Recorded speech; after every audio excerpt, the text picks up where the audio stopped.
There are moments when something shifts, not in your external environment, but within your internal landscape. It can feel like a subtle increase in pressure, a quiet but persistent sense of urgency, or the impression that something wants to begin without yet having a clear form. This is not always dramatic or obvious. Often it appears as restlessness, as a slight tension beneath the surface, or as a growing awareness that your current structure no longer fully contains what is emerging. This new moon in Aries carries exactly this kind of quality. It is not a soft or reflective energy. It is not inherently calming. It is an ignition point, and if you are a highly sensitive woman, or if you have ADHD, you may notice that this ignition does not feel like simple motivation. It can feel like acceleration without direction, like energy entering the system faster than it can be organized. This does not mean that something is wrong with you. It means that your system is responsive, more perceptive, more open, and therefore more affected by increases in raw input, where others might interpret this as excitement or initiative. Your experience may include tension, mental scattering, or a strong impulse to change multiple things at once without a clear sense of prioritization. Most interpretations of this new moon remain on a very surface level. They focus on ideas like new beginnings, bold action, and setting intentions. While these ideas are not incorrect, they often overlook a crucial factor, especially for sensitive and neurodivergent systems. Not all energy is immediately usable. Some forms of energy require structure before they can become supportive. If we look at this moment through a symbolic and slightly more nuanced lens, we can understand Aries not simply as the beginning, but as raw initiation. It is the moment before form, before planning, before coherence. In Kabbalistic language, this corresponds to the concept of Chokmah, which represents the first spark of creation. Chokmah is not structured, it is not linear, it does not organize itself. It appears suddenly as potential, as movement, as an impulse that has not yet been shaped. And this is where an important distinction arises. In the Kabbalistic structure, Chokmah is always paired with Binah. Binah is the principle of form, containment, and understanding. It takes the raw spark and gives it direction, boundaries, and coherence. Without Binah, Chokmah does not become creation. It becomes dispersion. It spreads, it intensifies, but it does not stabilize. For many highly sensitive or ADHD nervous systems, this exact dynamic is very familiar. The challenge is rarely the absence of ideas or beginnings. The challenge lies in holding and structuring those beginnings in a way that the system can regulate. When a strong activation meets a system that already processes more input than average, the result is often not productivity, but overwhelm.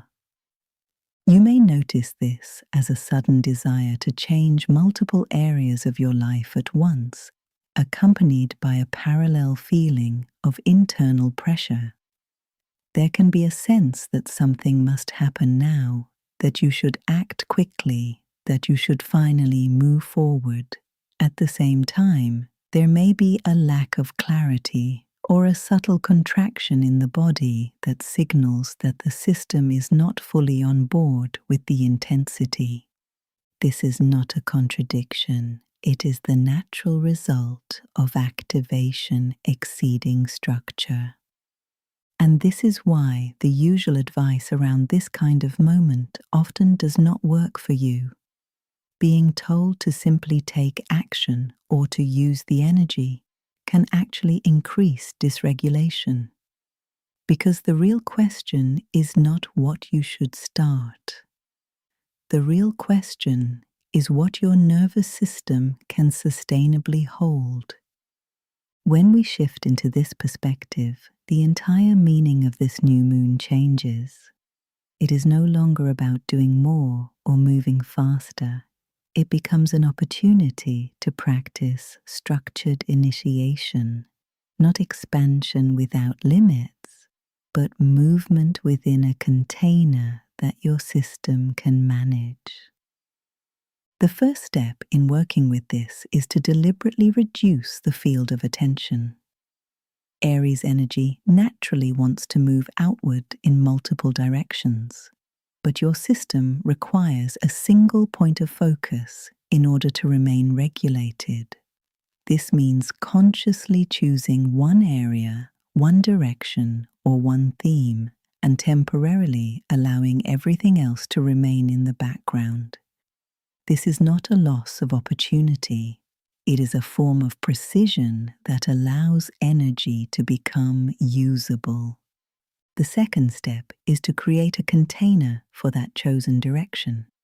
Without containment, activation continues to expand and eventually becomes overwhelming. A container can take many forms, but it should be clear and simple. It can be a defined time frame, such as 20 or 30 minutes of focused engagement. It can be a specific physical environment, like a desk or a notebook that signals a boundary. It can also be a relational limit, such as sharing an idea with one person instead of multiple inputs.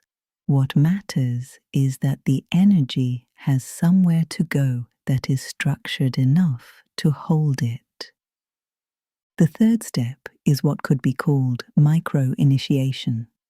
Instead of matching the intensity of the impulse with the size of the action, you intentionally scale the action down. This is a crucial adjustment for sensitive systems. Large, undefined beginnings create instability. Small, clearly defined actions create safety and continuity. Sending one message, writing one paragraph, or making one decision can be enough to anchor the energy without overwhelming the system. The fourth step is ongoing regulation. Not all activation is aligned, and not all movement is supportive. This requires a more subtle level of awareness. You begin to differentiate between energy that feels clean and directed, and energy that feels pressured or scattered. You notice whether your system is opening or tightening, whether there is a sense of clarity or a sense of urgency. These distinctions may seem small, but they are essential in determining whether you are working with your system or pushing against it. This is also where the idea of a portal can be understood in a more grounded way. Rather than seeing it as a moment of instant transformation or amplified manifestation, it can be seen as a temporary increase in access to a specific quality of energy. In this case, the quality is initiation. There is more available movement, more potential for starting, but also more potential for dysregulation if that movement is not structured. For a sensitive nervous system, the goal is not to maximize output during such a moment. The goal is to increase precision. Precision allows you to engage with the energy without becoming overwhelmed by it. It allows you to use what is available in a way that is sustainable and aligned. You do not need to respond to the full intensity of this new moon. You do not need to act on every impulse or follow every idea. What matters is that you select one beginning that feels coherent enough to hold, and that you give it a structure that supports continuation. Because in reality, beginning is not the most difficult part. Beginning is often easy. The more complex skill is maintaining and developing what has been started. And this is where structure becomes essential. Without it, even the most aligned beginning can dissolve into fragmentation. Highly sensitive and neurodivergent systems are not inherently fragile. They are precise. They are capable of deep alignment, of nuanced perception, and of working with subtle forms of information.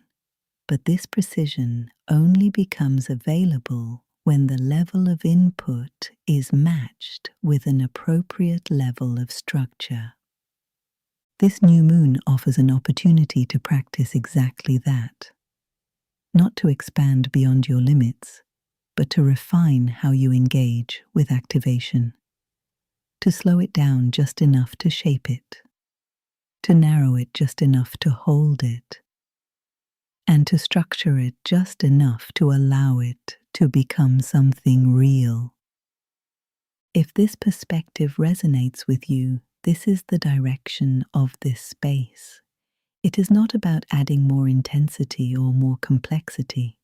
It is about creating clarity, building structure, and understanding how symbolic systems can be used as practical tools for regulation and alignment.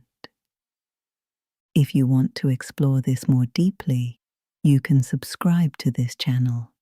Here, we work with concepts like astrology and Kabbalah not as abstract belief systems, but as frameworks that help you understand your own system more clearly and create a way of living that is sustainable. And for now, instead of trying to do more, allow yourself to choose one beginning. Let it be small enough to feel manageable, clear enough to feel intentional, and structured enough to actually continue. That is where this energy becomes supportive, and that is where it becomes yours.